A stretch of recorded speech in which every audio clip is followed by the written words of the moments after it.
Vibe. I'm joined by Harry Valentino of Viral Sensations, High Fade.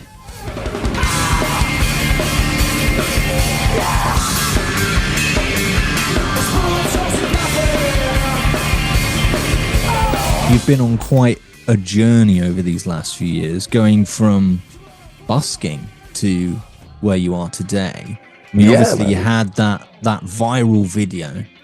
I believe it's the burnt toast and coffee. Yeah, to be fair, like the burnt toast and coffee video, and then there was like a video of Chameleon that went absolutely. There's been quite a few, and then there's a video of God. There's quite a few songs that have done it, which is odd. That burnt toast and coffee video was sent by a lovely friend of mine called Benji from China, who's seen us on the street that day and filmed it on his, I think it was his Huawei phone, who then sent the video through Facebook Messenger. The video was compressed to absolute death. I was like, this is the worst video I've ever seen of us. It's horrific. I then posted said video. Nothing happened for 2 weeks. The format was landscape, when obviously wheels and stuff are portrait. 2 weeks later, and then like, man, what's going on with the High Fade page? Like, you know, there's loads of notifications. Bang, it's at like 3 million views. I was like, what?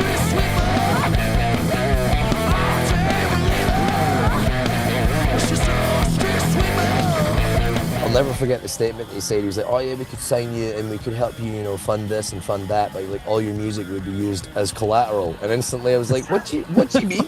It's like collateral for what, like? So that's the worst offer I've ever heard. Wow!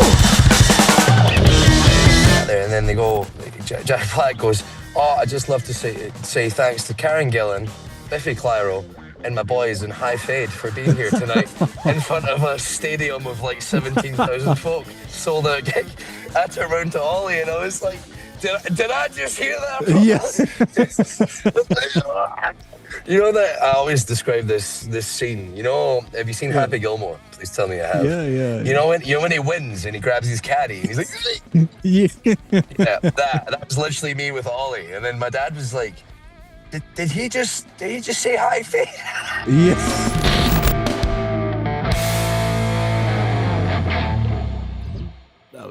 So I'm here with Harry Valentino of High Fade. What's up? Thanks so much for joining me, man. Thanks for having me, man. This is great. I love your setup as well. This looks very cozy. I'm like, all right, sick. I'm in a freezing cold van in the middle of Edinburgh somewhere, so you know. Yes, it's true. I suppose it does look a bit more inviting. Yeah, for sure. I like to start things off by, you know, taking a look right back to the beginning, you know, how things all began for you. Amazing. So for you growing up, what was there a moment for you where you thought, you know what, this is what I want to do. I want to be a musician, and in particular, a guitarist. So I didn't start playing guitar until I was like 15, but I was always like into music as a kid. I grew up around music. Like my mom and dad have heavily influenced my taste in music. I grew up, you know, mom was constantly playing like disco, house, funk music, like a little bit of rock, but too much. And then my dad was playing like classic rock, some cool jazz stuff, like all that kind of thing. And then I just can't really go, you know, my dad's a big blues head as well, massively into funk, soul, Motown. Like I just grew up on that kind of stuff. And then, yeah, it's one of those. I just kind of like, I don't know how to describe it. I just kind of was like, oh, I want to play music. I used to play rugby, and I got an injury playing rugby. Couldn't play couldn't play rugby anymore. And then I picked up guitar in my time while I was injured, and then that kind of kicked it all off. And I got really into heavy metal and like shreddy guitar for a good couple of years. And then I found Paco de Lucia, John McLaughlin and Aldo Meola, my guitar teacher at the time, Dallas, who's an absolute legend. He showed me that album, and I kind of like never looked back after that. That's when I was like, I want to be a guitar player. That was kind of that was like the defining moment of like, yeah, I want to be a guitar player. I heard that, and I think I listened to it about 10 times in the same day. My dad was like, can you turn that off, Jesus? Like, he's like, I love it, but oh my God, like how many times are you going to listen to, you know, I had Mediterranean Sundance, just kept like I'm showing my age and I'm putting the CD back, like, bing, bing, just play it back. So yeah, it's one of those. I think that as a young kid, being surrounded by so much music, like my mom was always playing music in the car. So was my dad. My dad was always, he always had records on. He was always like super proud of his hi-fi. He still is. He's still got his big hi-fi in the kitchen. He's like, you want to listen to some music? No, it's great, man. Like my mom and dad have always been like really into music. My dad he plays a bit of guitar and man, he's got some voice on him. Jesus, like I wish I had his voice. We'd probably be in the charts or something if I could sing like him. But it's one of those that yeah, they just kind of were always very encouraging of like I guess like enjoying music. I would always go to gigs with my dad, like every week. I think at one point when I was like maybe 14, 15, those like very formative years, I was going to a gig like every week with my dad at some point. He'd come home from school on like a Tuesday night and he'd be like, we're going to a gig through in Glasgow because that's where all the cool gigs happen. So, it's one of those. It kind of, yeah, just always around music pretty much Mm, growing up, but like not playing, just kind of absorbing mm. music. And then I got really into playing guitar and then I just kind of got like, I mean, I still am obsessed, but like as a kid, it was the only thing I wanted to do when I was like 15. I was like, I want to play guitar. It's the cliche thing, but I wasn't going to house parties. I wasn't hanging out with the cool kids. I was like in my little rehearsal room doing that for days on end. And then I'd come home after school and I would just sit and practice. I would kind of would slack off on the homework or I would do it on the bus home. I'd be like, I'm gonna do the homework on the bus home so I can play guitar when I get home, pretty much. That was the mentality. So I find kind of growing up, everybody has that kind of first band that's like, oh, this is my band. Like they find that thing that they really resonate with. Did you have? 100%. Man, Yeah. I remember hearing Good Times, Bad Times by Led Zeppelin, and I was like, I Mm, cool. Like, I was actually saying this to Graham, our engineer, that I wish I could go back and hear that song for like the first time as like a mm, 15-year-old kid discovering like rock music. Just being like, oh, yeah. what? And like I couldn't even play at that point. I just was like, this is amazing. Like it felt so far removed because I always said I Mm, couldn't play anything like that. But that point, obviously now I love loads of Led Zeppelin stuff. I'll sit down and figure it out. But like back then, I'm just like, this is the best mm. thing I've ever heard at that point.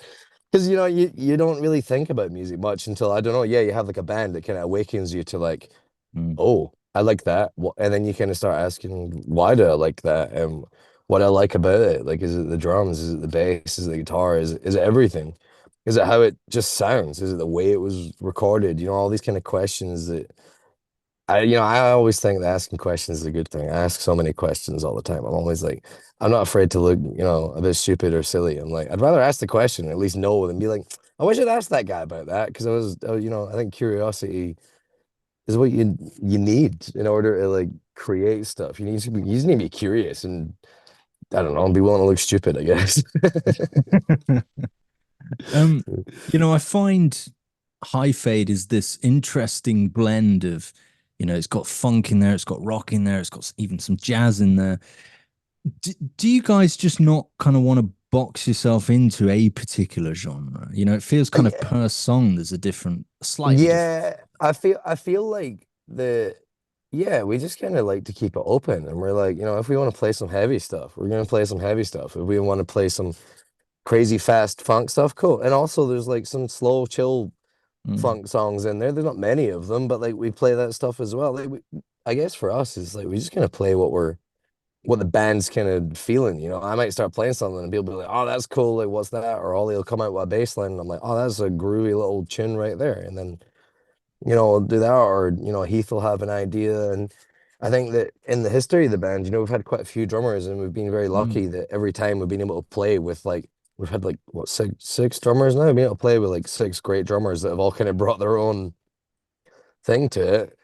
It's a shame when people want to go their own path, but it's also you kind of just got to appreciate like what they brought to something, and then take what you can from that, learn from it, write some tunes together, and then keep going. Me and Ollie mm, are constantly writing stuff together, and it's one of those that Heath, since he's joined about what, 8 months ago now, he's been absolutely killing it.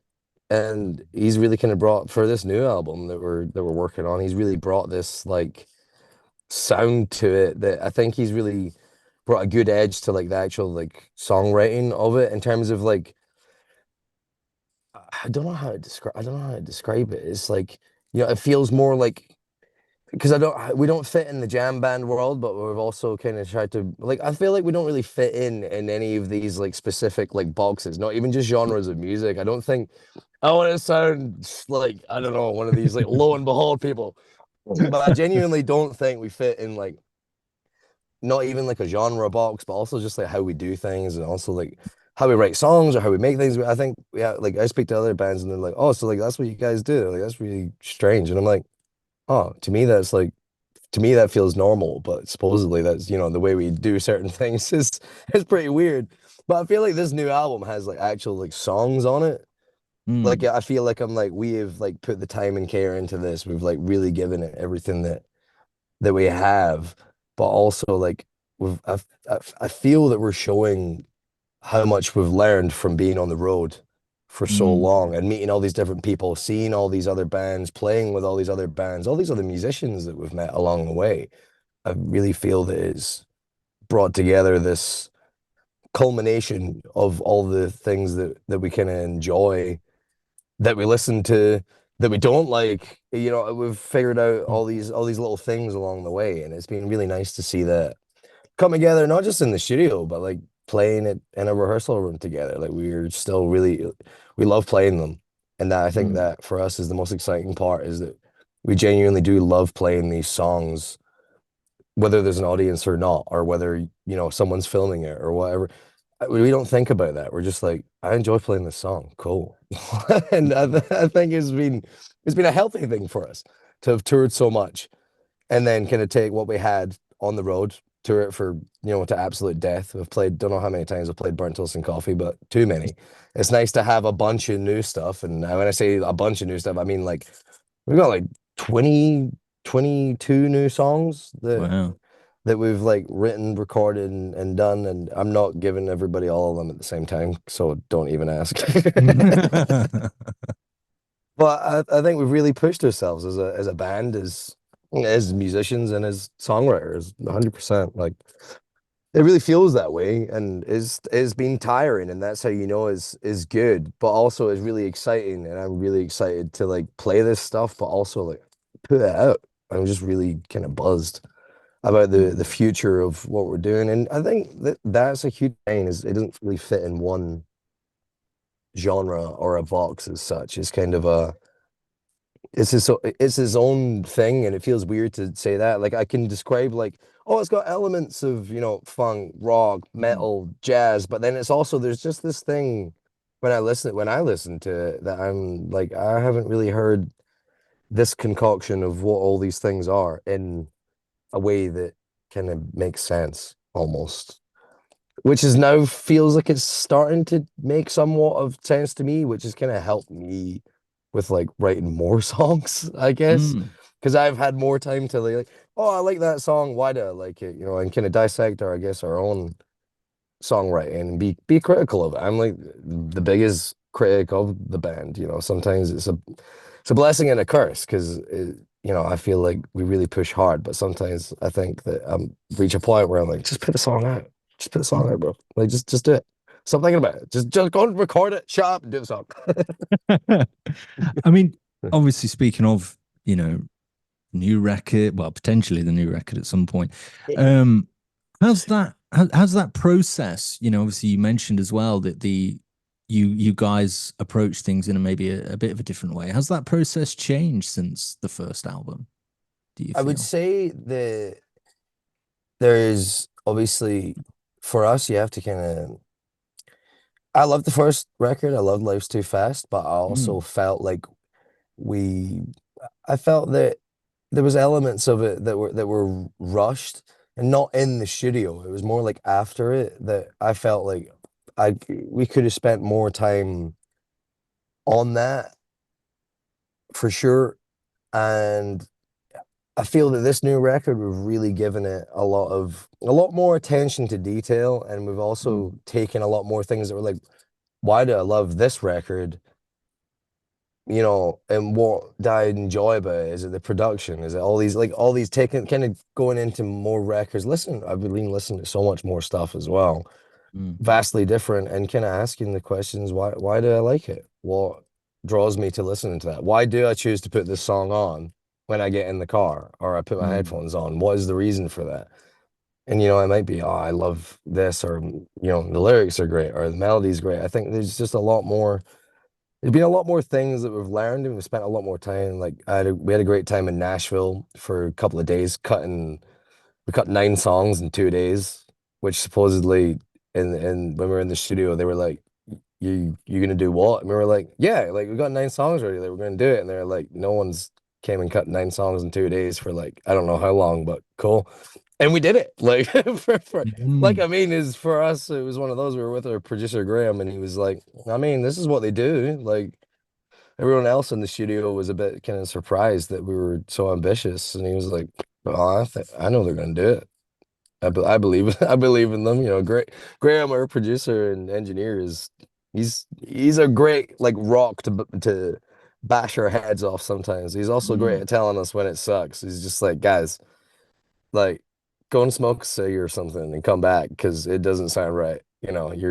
You're trying, whatever it is, maybe it's not grooving properly or it doesn't feel right or someone's messing up. He's like, all right, go have a coffee, do your thing, whatever. Go come back in 5, 10 minutes and try again. And then no good at telling us when to just like shut up, basically. And also it's great at sometimes saying like, guys, I honestly don't think you're gonna get any better than that. Like, can you come and listen to it first before you go? We need to do another take. He's like, are you Mm. hearing what I was hearing? Because it's also that sometimes some of the stuff he's been like, come and have a listen. And we're like, oh, fine, we'll come and listen. You go through and you're like, oh, that was actually way better than I thought it was. And vice versa. There's times we thought it was great. And he's like, that is absolute crap. Please do it again. So it's this lovely balance of, gentle and constructive criticism, but also knowing when to fully tell us to get. So Um, yeah, the process of the new album has been very vastly different, I think. It's also been longer, which has been yeah. nice. We've spent more time on it, which I think has been hugely beneficial. I mean, of course, you mentioned the like recording in Nashville. I mean, you've been on quite a journey over these last few years, going from busking to where you are today. I mean, Yeah, obviously, you man. had that viral video. I Yeah. believe it's the burnt toast and coffee. Yeah, to be fair, like the burnt toast and coffee video, and then there was like a video of Chameleon that went absolutely. Mm, There's been quite a few, and then there's a video of God. Like, there's quite a few songs that have done it, which is odd mm, because I do all like the social media stuff for the band. So yeah. for me, it's incredibly like frustrating as a job, and I have done for such a long time now. But I would like to think that I somewhat know what I'm doing, but I would say there's always this element of it vastly changes all the time, and you never know when something's going to work for sure. Just like this thing you might have spent the least amount of time on could be the thing that Mm, blows up. Just for context, by the way, that burnt toast and coffee video was sent by a lovely friend of mine called Benji from China, who's seen us wow. on the street that day and filmed it on his, I think it was his Huawei phone, who then sent the video through Facebook Messenger. The video was compressed to absolute death. I was like, this is the worst video I've ever seen of us. It's horrific. I then posted said video. Nothing happened for 2 weeks. The format was landscape when obviously reels and stuff are portrait. 2 weeks later, I'm then like, man, what's going on with the high fade pitch? Like, Mm, there's loads of notifications. Bang. It's at like 3 million views. I was like, mm. what? And there was just thousands of comments. And then it just kept going. And then I've shared that video maybe 2, 3 times since it, and every time it's just like gone more. I think overall on all the platforms, that video is like over, I don't even know. I A think it's lot, isn't it? 120 million views on that burnt toast and coffee video between like YouTube, Instagram, TikTok, and Facebook, which is genuinely mind-boggling. Mm. I mean, what do you feel it is about that song in particular? Obviously that it's the song that I first discovered you guys with. It feels like kind of that gateway for a lot of people. They found you Yeah, through that. I think that it's because it's got that hook. There's like a story to the verse as well. Like, don't get me wrong. This is like, I hate to ruin the song for some people, but it's literally like I wrote it in my kitchen with a pot of coffee in my hand, and I'd literally Yeah. just burnt the toast. And I was having some lady trouble at the time, so it was one of those. It's like, cool, we've got the three ingredients of make a song, guys, and that was it. I was getting it tight. I just burnt the toast, and I was having coffee. Calvin and Ollie were jamming some stuff through, in my like I have a little like bit out the side of my house that we had like Mm, the world's worst drum kit, smallest bass amp, and like a rolling street cube in, and we just started jamming it. And then we went and played it at a gig that night in Whistle Binkies in Edinburgh, which is like this little dive bar where we cut our teeth. Played it there, and we were like, "Ah, cool, man." There was 9 people there, just for mm, reference. And then we went out busking the next again day, and then we were playing that tune for maybe like 3 months. mm, And then I posted that clip of it and it just went boom. And the song wasn't even out yet. mm. which is which was incredibly frustrating because I'm like, where do I send all of these people? They're all like commenting, where's the song? What's the name of the Yeah. song? Where can I stream it? And I'm just like, well, that was the biggest lesson I learned was make sure your stuff's ready because you never know if something's gonna blow up. You need to have it Mm, ready to like put out tomorrow. If a video goes nuts, you're like, this song is out now. It's ready. That's why I've said no to a lot of like big labels and stuff because mm, of that very reason.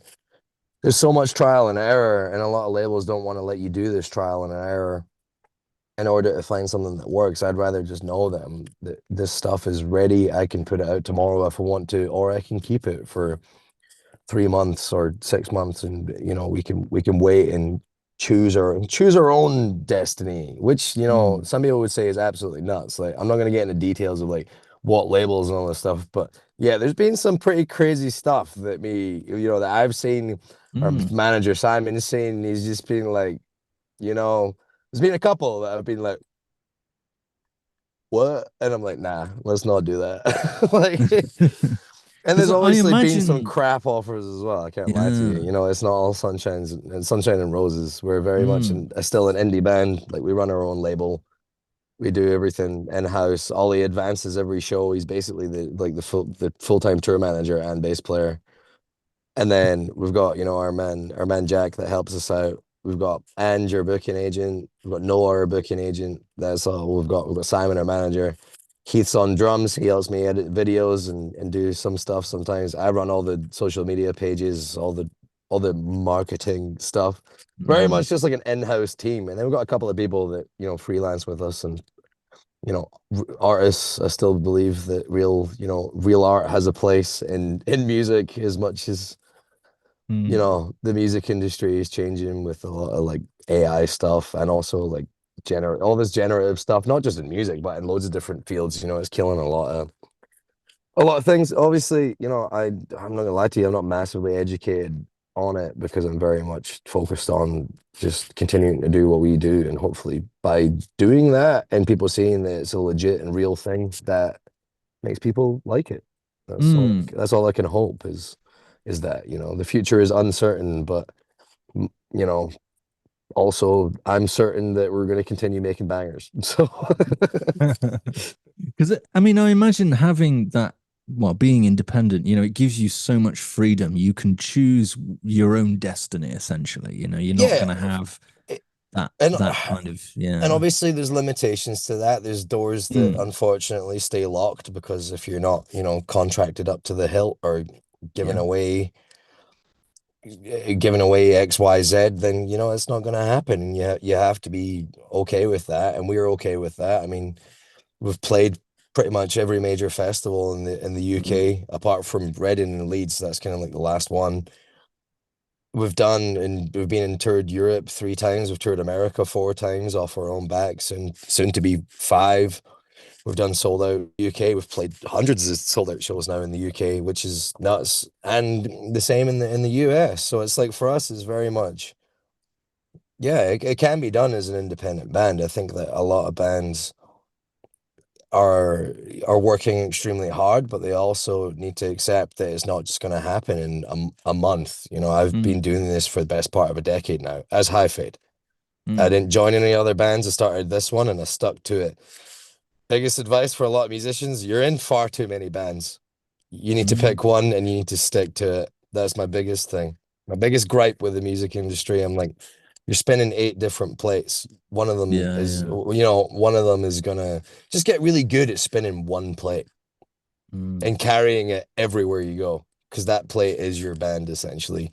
And that's kind of my philosophy is, without the commitment from Ollie and myself of keeping this thing going, I genuinely don't think none of this would have happened. Ollie's been in for 6, almost 7 years now, and I'll give him that, has equally been as committed to this as I have, and we've both sacrificed a lot personally to be mm. able to do it and make it work.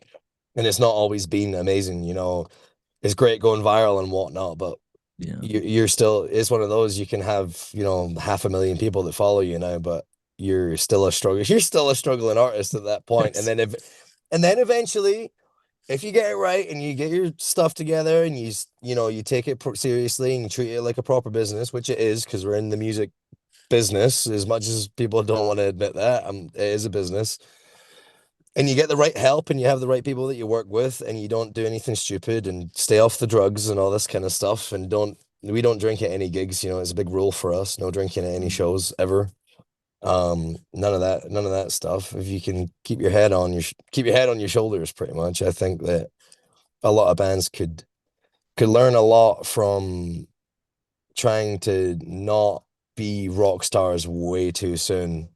And you mm, don't have to be this, you know, fake thing. You can just be you, and you can be a chill guy, and you can actually do this. But you kind of, if you want to do it and you want to do it for a long time, I've seen a lot of bands going for, and they might be going for a year or two, and then they go up and it comes down just as fast. I so mean, quick. and Yeah. I say this as someone that's been, yeah, it feels weird now even saying it. It doesn't feel like I've been doing it for 10 years. I absolutely love what I do. Like, I don't see this as a job. I'm Mm, extremely, extremely grateful for the luck that we've had, but I also know how much hard work has went into it. And there's been a lot of sacrifices as a band and band members, but also just as people, to get to this point. There's mm, been so much that we've missed out on. There's been huge, things that have happened in everyone's individual lives that they've had to pass on in order to be able to do this. And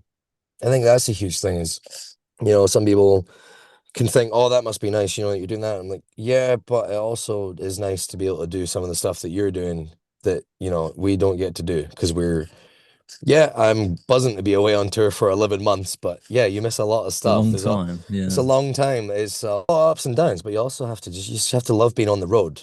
Another thing, I mean, see, we meet so many bands, and sometimes I'm like, man, we've been on the road for like 7 months, and you're saying on day three you're tired. I'm like, Yeah. shut up, shut up. Like, no, no. I think that a lot of people they have to be brutally honest with themselves.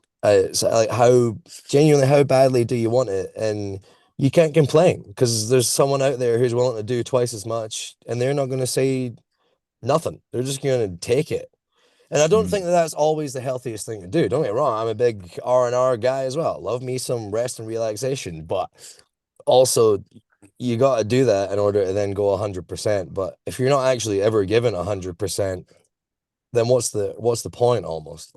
Is that a dog mm. barking? Jesus. I mean, I had read that you had had a bit of an interaction with Glenn Hughes. I mean, I imagine Yeah, that man. maybe he gave you some kind of advice that was kind of similar to that. Dude, Glenn Hughes is one of the loveliest people that I had the pleasure of meeting. He messaged us, and this was just as things were starting to take off, like super early. I think Mm, he was the first kind of, like big musician to kind of acknowledge our existence. And then I looked more into, what Glenn had done with Trapeze, and then all of his all his solo stuff, all the stuff with Deep Purple. mm, And then I remember messaging Glenn, and he hit me back like pretty much straight away. And I was like, "Oh, hey man, how you doing?" He's like, "I really love you, what you guys doing. Love your videos. Really reminds me of some stuff that I used to do in my band in Trapeze." And I was like, "Yeah, man, I love Trapeze. Like, this is nuts. Like, what? And then obviously huge fan of Deep. I'm a huge fan of Deep Purple, massive fan. That album that Glenn is on, just phenomenal. And his Mm, vocals, like, yeah, the man is the voice of rock. But Glenn messaged us and was like, "Do you guys want to come my gig in Edinburgh?" He was playing at the Corn Exchange. And I was like, mm, I mean, absolutely. Like, what else would I be doing tonight? Nothing. I'll be there. And he was like, oh, cool. He's like, I've put you down, for like guest list. And I was like, oh, cool, man, amazing. And so then I phoned my dad. I was like, Dad, I got a cool gig for you. And he was like, mm. he was like, Hughes has put you on the guest list. Like, what? He's like, yeah. He's like, what, like, he's like the guy that was in Deep Purple, and he was like, "How's that happen?" You know, he was amazed. It was so funny.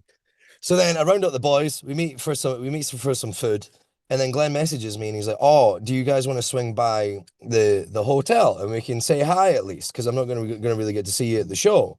Mm. And I was like, "Yeah, like what hotel are you staying at, man?" Like, I was freaking out obviously at this point, like, what the hell is going on? And then we went and met him. Couldn't have been nicer. And Glenn's been sober for I don't know how long now. Longer than I think it's like 25 years or something. I think it Mm. was last year. He was 25 years, or maybe a bit more than that, which I think is genuinely incredible. Like that's a man that's if you ever read his autobiography, like Oh, he's done everything, and he's man, turned it around. It's yeah, and how many other musicians he's yeah. up through, like their own personal because it is a minefield, Mm, the industry is as it is, there's a couple of sections of some songs, especially some lyrics where I kind of talk about that on this new record of being like, yeah, you're getting stuff offered to you on a platter constantly and for mm, free. It's really hard to say no, and you have to get good at saying no to that. Otherwise, I've seen it consume, a lot of my friends. I used to do a lot of stuff in the like in the DJ and dance world. I've seen the worst of people. But yeah, sorry, back to the Glenn Hughes thing. Um, Met Glenn in the hotel. Couldn't be nicer. He's speaking with me, my dad, Ollie and Calvin, and then we were hanging out for a bit. We were just standing chatting for maybe like 10 minutes. And then he just said he was like, guys, he's like, I've got to go because I've got to go and do, finish sound check and whatnot. And I was like, oh, that's cool, man. No worries. And then he kind of went to take a step and then he just kind of stopped and he put his hand out and he was like, I just want to tell you something. Grab my hand and he was like, believe in what you're wow. doing. He's like, that's all I can say to you. You're doing the right thing. He's like, I love the band. I love what you're making. He's like, please just believe in what you're doing as much as I do, basically. And that was a moment for me where I was like, wow, Mm, it was a really eye-opening moment because someone like that genuinely saying to you, like, I believe in what you're doing. It meant yeah. it meant a lot. And having my dad there as well, who's just like, what is going on? Yeah. I mean, it must be extra special when you can go to him, go, guess what? Oh I've man, got don't, this. It's don't. yeah. There's been so many times in the last couple of years that I've like, that's the thing that makes me the happiest, as cringe as it Mm, sounds. I don't care. Like, I just want to be able to, give something back to my mom and dad for, showing me all this music and playing all this music and always like supporting being musical. I mm. met Nile Rodgers when I was in Marseille. That's just a blasé statement. I know how stupid that sounds. And then I met Jerry Barnes. Me and Jerry had stayed in touch. Jerry's, he's a bass player, Mm, and he put some tickets on the door for like my mom and dad to go and see them in the Glasgow gig. And my mom got to meet Jerry, and she was like freaking out because Chic's one of her favorite bands. Nile Rodgers is one of her favorite artists of all time. She's just like, what the hell is going on? I was like, yeah, like we met and we were playing at the same festival, and now we're here. yeah. Oh, yeah, it's a pretty it's a pretty weird one, man, to think. Obviously, as well, you had the Marshall sessions recently. Yeah, Um, man, you that know, was hilarious. We had a great time. because I mean, How I much imagine. how much of that do you want to hear about? Because I'm not gonna lie, it's like it's a good story, but there's quite a lot. Like, Well, so it's a minefield of a story. oh no, it's a good one. It's a good one. The guys there, man. Honestly, the guys at Marshall could not be more sound. Like I love them a bit. If anything, Yeah. I think it's the best relationship I've got with with like a brand that genuinely puts time and care into their artists. Not that any of the other people that we work with don't do that, but I just Yeah, mean of Marshall course. has this very much like they're very proud of like the artists that they have on Mm, board, which is nice. And amazing. 15-year-old Harry, who dreamed of playing in front of a wall of Marshalls, literally was doing backflips when we done those sessions. It was so funny.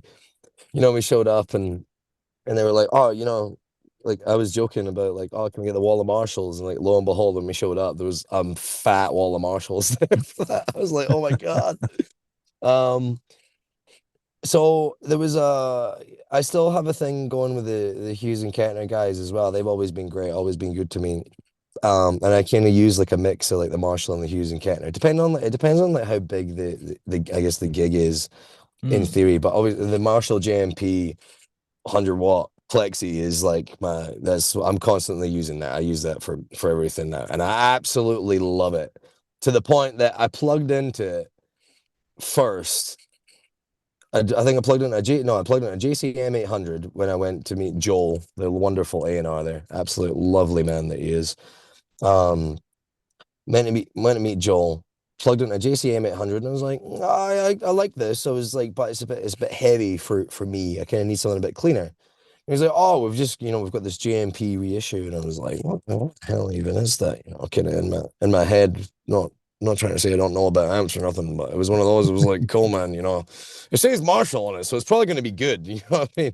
So then I plug into it, and it was so funny. I messed around for a bit. I kind of put my settings where like roughly I was like, these are my settings pretty much. mm. And within about 45 seconds, I was playing it, and I just turned around to Joel and I was like, cool, I'll take this. And he went, do you not want to try anything else, Harry? Like, there's like hundreds of amp heads laying around in this big studio. I was like, nah, man. And I was like, nah, we're good. Like, I'll take this. This is amazing. I was like, this is exactly what I want. And he was like, like, are you all right? Like, is there something wrong here? I was like, no, man, like, I'm telling you, like, I already know that this is the boy. Like, it's not even warmed up yet. I'm telling you, like, Yeah. it's good to go. And then we turned it up to like full volume, and I was like, yeah. Because But I mean, yeah, I imagine it just feels when you find that thing that's oh your yeah, man. your thing, it just feels right? Man, it hits you like an absolute freight train. It's funny. Like Mm, it's one of these things that I don't know how to describe it. You have this thing in your head, and then it's almost like you're going through these like filing cabinets of things mm. that you want it to sound like. Then you just kind of stumble upon it, and you're like, come, yep, that's it, That's the perfect. one. Yeah. I don't need to look anymore. It's almost like you're on this search, but you don't know what you're looking for until you Mm, find it, and then you know, then you just know. It's like it's a really weird one actually. I don't know how to describe it. And then it was funny. That was on the Monday, and by Thursday, I went home to go and see my mom and dad. I get all my stuff sent there. It's really, it's really outrageous because I'm obviously never home. So I'm like, can I send it to your place? Because I can't send it to mine because no one's home. yeah. Great.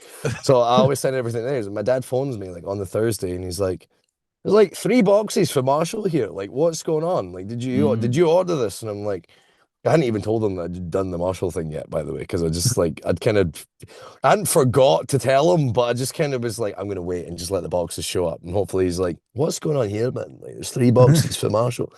Lo and behold, they've sent the stuff out. We were coming back from Shetland after a gig, and I came and picked it up, and then just like plugged it in at Green Man Festival, and just like let it rip, and it was so funny. I'd obviously just joined them, but the front of house engineer, he came out and he's like, "Man, that amp sounded absolutely fucking amazing." And I was like, and he didn't obviously know I just joined Marshall or any of this Yeah. stuff. He just seen me haul it on the stage, breaking my back, trying to get the 4x12 on the stage, like, and it was so funny to instantly he just was like, yeah, man, like he's done our sound like 5 or 6 times at different festivals, and he was like, that amp sounds incredible. He was like, that was such a joy to mix. I was like, cool, that's the boy then. I'm glad my ears work. Basically, is the thing. um, Um, yeah, love Marshall, mate. Who doesn't? Ever since I well, seen this that is it. picture of like Randy Rhoads and Ozzy Osbourne, there's like the big wall of Marshalls behind Uh, them. I'm like, that's the moment where you're like, that's just cool, isn't it? well, this is it, isn't it? obviously, you finish most of your shows with Life's Too Fast. I mean, how did that song come about? Because it's got more of that hard rock edge, and it, Yeah, it just feels like an absolute banger to finish a show on. man, it's my favorite. It honestly is such a fun tune Mm, to finish a set on because then we do that like breakdown thing at the end and people just start losing it. yeah. Even the people that have been maybe a bit reserved at a gig start losing it. And that's how I know I'm like, yeah. Because I get fired up. I'm jumping around the stage like a madman during that Yeah. tune. And me and Ollie are like just Yeah, slowly I've like that. seen the Yeah, facial man. expressions go Yeah, in, man. It's great. That tune kind of came about. I remember, like, the lyrics of that song are basically about a manager, not our manager, but another manager that was trying to like poach us from our man, and basically was just an absolute turd. And I was like, "You're talking rubbish, mate." So that's what that tune's about. Because I'll never forget the statement he said. He was like, "Oh yeah, we could sign you and we could help you, fund this and fund that, but like all your music would be used as collateral." And instantly, I was like, "What do you mean?" It's like, like collateral for what, like? So it That's was. like the worst opera I've ever I heard. just was like, Yeah. I was like, cool. So you're gonna help me pay for like, like whatever this thing is, which like in the grand scheme of things is like nothing, by the way. But you're Yeah. like, oh yeah, all your music's like ours now. I'm like, Yeah, aye, yeah, sound. don't worry about it. I'll Yeah. crack the jokes, big man. Like, cool. I'm no daft. Like, trust me. Um, and then that's kind of how that song came about. Like, I heard you want a piece everybody does. Yeah. It's just that, yeah, I just was like, you know what, man, I'm gonna write a song about you being an absolute spoon, like. And then the heavy rock thing, we were just jamming one day, and I was like, man, we need like a banger of a classic rock song. And everyone was like, Harry, what are you talking about? We're like playing like funk music, kind Mm. of. And I was like, nah, man, we play whatever we want to play. And that was kind of the moment where we're like, cool, let's do it. And I just kind of came out with it. And it just kind of evolved as it went. And then I was like, Ollie, give me the most classic rock bass line you can think of, like right now. And he just kind of spat it out. Ollie's amazing that Mm. way. If you give him like a thought process behind what it should sound like, he's really, really good at just turning it out. And I'm like, that's exactly what was going on in my brain, but I couldn't have played it. No one else could have played it but you. You know what I mean? It's one of Yeah. those things. It really does bring like great joy to me talking about the band and music. Question I like to finish on that, ask every guest. It's a Yeah, bit of a man, hypothetical one. Uh, go for it. if you could tour with one band from the past and one from the present, who would they be, you reckon? Oh man, you know what? Like back in the day, in their prime, would be like AC/DC, just Mm. like or or like Van Halen. I feel like us and Van Halen, like in their prime, and us like Yeah. right now, would have been like the most mental gig ever. You'd be like, what is going on? And also I think they would have mad respect, being like, those guys do that sober as well. Like we needed like huge Yeah. bags of drugs for that. um, in terms of current bands, I'm thinking, man. I'm thinking, oh, who's kicking about that? I'm like, we should probably do something. Racking my brains, man. I'm think. See, like, I would love to throw like a. I would love to do something with like. It's not even a.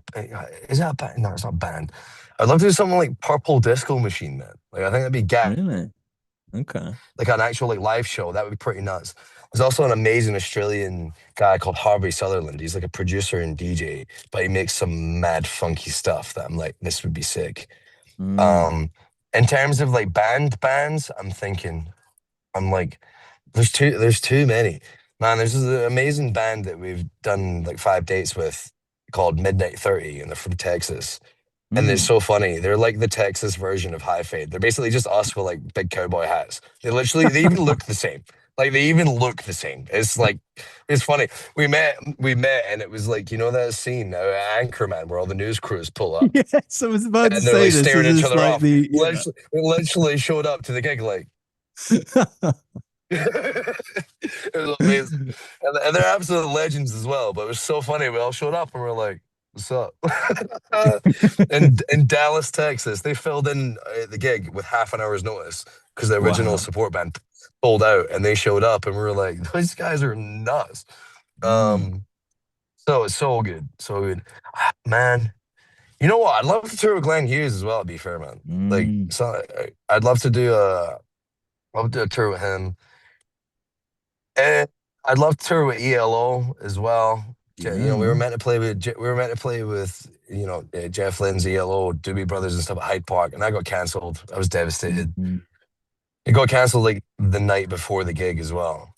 We were meant to be flying in to London at like 4 a.m. in the morning from France to Yeah. do this gig, and then fly straight back to France to play a festival.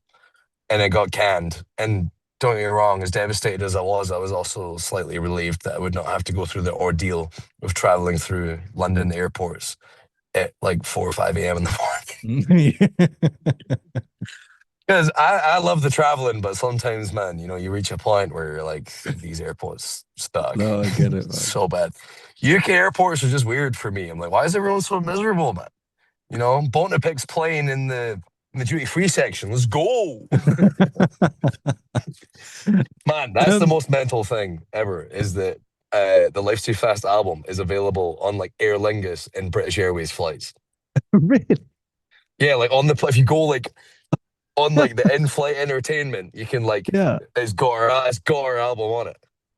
Sitting there on the plane being like, does that mean I get like a free juice or something? Do you just like point and just be like, Any chance to like business class maybe? We tried it by the way. I did try it. I remember being like, oh by the way, try to schmooze our way in like you this. know, And I was do like, I do have a was deal. Ollie was just like this, like, oh, for God's sake, man. I'm usually the one that does the talking, if you can't tell. Ollie's quite with reserved and chill. So, with the bands from the past there, you know, AC/DC, obviously a huge band. What era would you go for? Because obviously this is a band with a, you know, you got your Bon Scott, or you got your Brian Johnson. Who would you go with? you know what? If I could It's a like tough one. genuinely choose, I would love to do an alternating nights with like both of them. Just like, just feel like create some competition in the ACDC camp. You know what I mean? That'd be sick. I don't know, man. It's I can tough. Yeah. imagine. Yeah, I remember seeing AC/DC with my dad. I was 13 at the time, and we were Mm. in like this like sea of people. And it was funny. I remember my dad looking at me as like hell's bells kicked in. He was like, "Are you ready for this?" And Yeah. I was like, "No, couldn't see anything." He was like, "Right, we're gonna do this. We're gonna get down the front," and like my hair almost got burnt off by the pyro, man. It was insane. Yeah. My mind was blown. And swinging for a bell, and there's just cannons and stuff and flames. It was like, this is the most insane thing I've ever seen in my life. Yeah, there It's was a a band weird called thing when Vintage Trouble. Vintage Trouble were the support band. They're sick.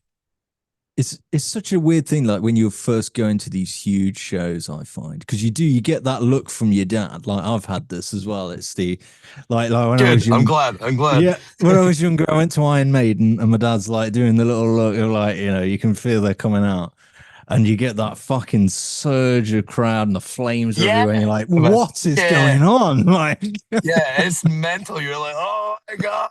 yeah, like nothing It's can prepare. amazing though. Yeah, Man, it's one of those things. It's like it's such an experience and yeah, you know, I always see myself as very lucky that I had that kind of thing with my dad. You know what I mean? It's mm, something that, like, that's what brings me. So honestly, man, that's my favorite thing to do is like, I love meeting people that maybe my dad's been a fan of their band or the yes, work that they've done. And then by some way, like most of these people are absolutely amazing. And like, they might be mm, touring in Scotland or they'll tour somewhere and I'll phone up my dad and be like, yo, I'll get you some tickets for this. And he's just like, what are you talking about? And man, one of the best ones ever. And I don't want to keep you because I know you were like last question, but I it's think cool. that this I'll one let you go. is a good moment of like dad son moment. We went we went to see Tenacious D Ah, because Jack Black, our friend Mike, who's the pyro guy for Tenacious D, mm, hooked us up some tickets. But he's like, oh, Jack's like really into your stuff. Jack had been following us and he sent us a message and whatnot. So then, blah, blah, blah, long story short, we show up to the gig and whatnot, and we've got these things. My dad was like, "Oh, come on, like we're getting to go and see the gig," and it was like, "No, we're getting to like meet Jack Black and Kyle and like the rest of the guys. We're gonna go and hang out backstage. And I was just like, "Hi, sound like you're." He was like, "You're Sure. really funny, Harry." Like, Yeah. haha, yeah, whatever. Done. So then we go to the box office, and lo and behold, they've got these like meatball shaped backstage passes with AAA on it for the spicy meatball tour, and I thought it was hilarious. It was like unreal. So then I give him it, and he's like, "What the hell is that?" I'm like, it's a pass, like." But then they come on the stage, the gig's amazing, absolutely mind blowing. There's all this pyro. We're about halfway through the gig, and they're playing tribute, Mhm. and then they stop the song in the middle, and they go, "Oh, we just want to say thanks to a few of our friends for being here tonight." And obviously, I'm like unsuspecting. Me and my dad are like that. Ollie's there as well. We're all just chilling. Um, they're like, we've got a couple of our mates with us and whatnot. And then we're just kind of sat there. And then they go, Jack Black goes, "Oh, I'd just love to say thanks to Karen Gillan, Biffy Clyro, and my boys in High Fade for being here tonight in front of a stadium of like 17,000 folk, sold out gig." I turned around to Ollie and I was like, did I just hear that Yeah. properly? You know that I always describe this scene. Have you seen Yeah. Happy Gilmore? Please tell me you have. Yeah. Yeah. When he wins and he grabs his caddy and he's like, Yeah. yeah, that was literally me with Ollie. And then my dad was like, did he just say hi, Faye? Yes. I'll never forget. I was like, ah, fucking man. It was so funny though. There was these folk like 4 rows in front of us, and they turned around and they were like, "Yeah, we love Biffy Clyro too, man." And I was like, "Shut up!" I was just like, "No, like, no." It was a humbling moment of just like, you've just been shouted out, but also like, who even are you guys, man? Yeah. Yeah. That's Scotland for you. Trust me, they'll cut you right down as soon as you think you're getting too big for your boots. And there was folk like at the Tenacious D gig with like high fade t-shirts on, and me and Ollie were like, "Man, Yeah. this is mental. Like, we're going to see these guys, and folk are wearing t-shirts. Like, Yeah. what's going on?" It was a weird experience. Like the whole night was just mad. I And mean, I then we think. went and hung out backstage, and honestly, man, couldn't have been nicer. Like, could not Yeah. have been nicer. The whole crew, honestly, they basically just hire their mates. So it's just like Mm, one big family of folk. It was really wholesome to see, actually. I'm like, that's cool. Like you guys have made it, you've done your thing, and you're just like, oh, we're gonna go on the road and we're just gonna bring our mates as like our crew.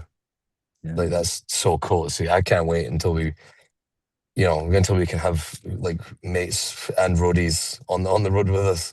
Because right Mm. now, lugging that Marshall's killing my back, man.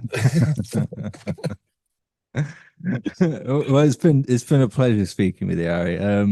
Of course, And you have a you, UK tour coming up. yeah, we do. We've got a UK and Europe run coming Mm. up as well. So UK run kicks off this Sunday in Sheffield. I'm very excited for that. First show's sold out. Second one's got like 20 tickets left or something. Mm. Aberdeen's just sold out. Brighton's just sold out. For the gigs are sold out. Man, it's mental. Honestly, me and Ollie and Heath are all just like, what is going on? But we appreciate the UK audience. The UK audience is being great for us, and they're very kind, and it's really nice to see how supportive people in the UK are of what we're doing. Well, it's been a pleasure speaking with you, Harry. I'll let you go. And Get you, you out the thank you, pickup truck. Ryan. I appreciate it, man. No, great, man. I'm having a great time. Thank you, and It's I look forward to chatting again sometime.